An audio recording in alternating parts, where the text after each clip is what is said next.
नमस्कार, एकेटी न्यूज में आपका स्वागत है। मैं हूं रितिका श्रीवास्तव। रुक करते इस वक्त की बड़ी खबर की ओर।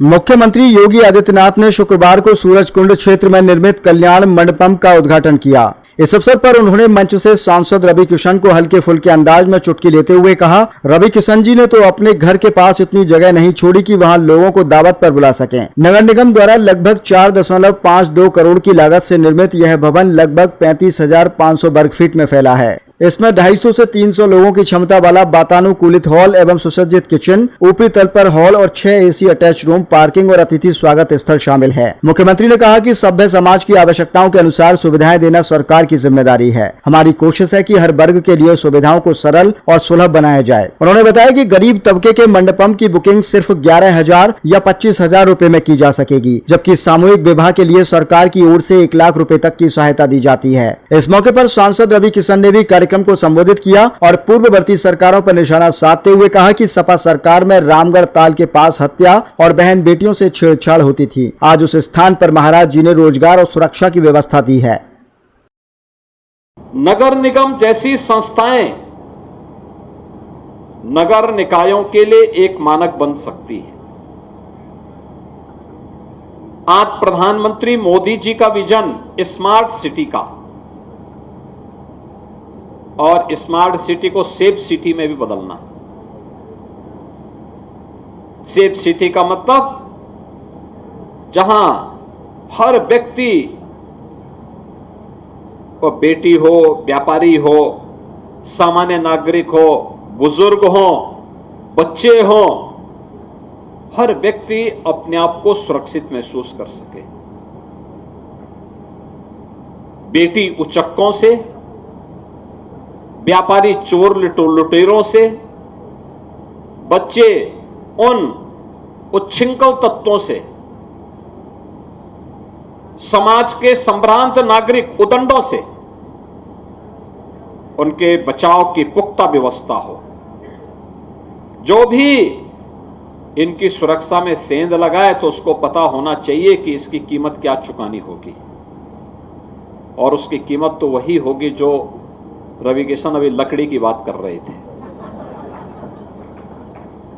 तो बहनों और भाइयों, ये व्यवस्था बनाने से होता है, पहल करने पे होता है। और ये काम केवल एक नगर निगम का नहीं है, एक महापौर के अकेली जिम्मेदारी नहीं है, केवल कार्यकारिणी की नहीं, बल्कि नगर निगम के सभी पार्षद। नगर निगम के अंदर अगर आपने साफ स्वच्छ वातावरण दिया है, स्वच्छता के कार्यक्रम को जिसको प्रधानमंत्री जी प्राथमिकता देते हैं, उस प्राथमिकता को ध्यान में रख करके हमने महानगर को स्वच्छ और सुंदर बनाने में अगर योगदान दिया, बरसात के पहले पहले सभी जो नालों में सिल्ट भरी पड़ी है, कूड़ा भर गया होगा, इन सब की सफाई हो जाए तो बरसात में कहीं जल प्लावन नहीं होगा, जल जमाव नहीं होगा। नाली सफाई हो, नियमित रूप से कूड़ा निस्तारण की व्यवस्था हो, डोर टू डोर कूड़ा कलेक्शन हो। केवल हम ट्रीटमेंट के लिए सरकारी व्यवस्था को नहीं, बल्कि कुछ प्राकृतिक पद्धति को भी, नेचुरल प्रोसेस के साथ भी जोड़ करके अगर हम इन कार्यक्रमों को आगे बढ़ा दें तो अपने आप में एक इनोवेशन हो जाएगा, लोगों के लिए एक नई प्रेरणा होगी। जैसे गोरखपुर में नगर निगम ने किया है। गोरखपुर में अब बरसात के दौरान गोरखपुर सिटी 2 भागों में बंटती नहीं है, उसको अपनी धमनी के रूप में उपयोग किया था, जिससे जीव सृष्टि को एक स्वच्छ, सुंदर और आध्यात्मिक वातावरण दे सके।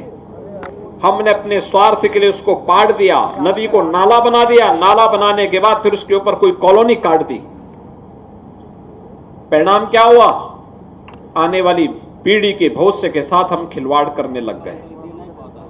असमय बारिश, अतिवृष्टि, सूखा, बाढ़, ये सभी विकृतियां हमारे सामने आपदा के रूप में सामने आती हुई दिखाई दी।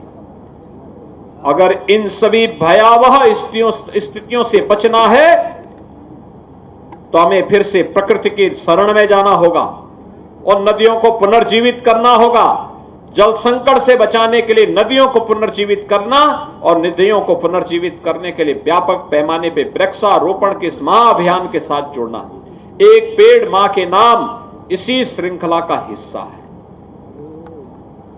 प्रधानमंत्री जी ने उसको एक भावनात्मक पुट दे करके प्रत्येक भारतवासी को इस अभियान के साथ जोड़ने के एक पवित्र भाव उन्हें दिया है और हम भी अपने यहां लगाएं। मोहल्लों में लगा सकते हैं, पार्क होगा, पार्क के चारों तरफ भी लगाइए। एक कल्याण मंडप में चारों तरफ पेड़ लगा देंगे, कितना अच्छा वातावरण हो जाएगा, अच्छा वातावरण हो जाएगा। ये पेड़ लंबे समय तक रहेगा, छाया भी देगा, फल भी देगा। आंवला लगा सकते हैं, आम लगा सकते हैं, नीम लगा सकते हैं और भी किसी भी प्रकार के फलदार पेड़ हमारे पास हैं। 50 करोड़ से अधिक नर्सरी हम लोगों ने तैयार की है। इस पूरे कार्यक्रम के लिए 35 करोड़ वृक्षारोपण, एक पेड़ मां के नाम, उत्तर प्रदेश में हम एक दिन में इस इवेंट को बनाने वाले हैं और बाकी अलग अलग तिथियों में। कल से कार्यक्रम प्रारंभ हुआ, 15 अगस्त तक चलेगा। एक पेड़ मां के नाम हम लोग लगाएंगे और मैं फिर आप सबसे कहूंगा, आप सभी इसके साथ जुड़िए। रवि किशन जी हर वार्ड में जाकर के इस कार्यक्रम की अगुवाई करने वाले हैं। आप सभी लोग उनके साथ मिलकर के मोहल्ले के प्रत्येक वार्ड और मोहल्ले में वृक्षारोपण के इन कार्यक्रमों के साथ जुड़ेंगे तो व्यापक पैमाने पे इसको सफलता प्राप्त होगी और गोरखपुर महानगर स्वच्छ, सुंदर और हरा भरा दिखेगा। बहुत आध्यात्मिक वातावरण यहाँ देख।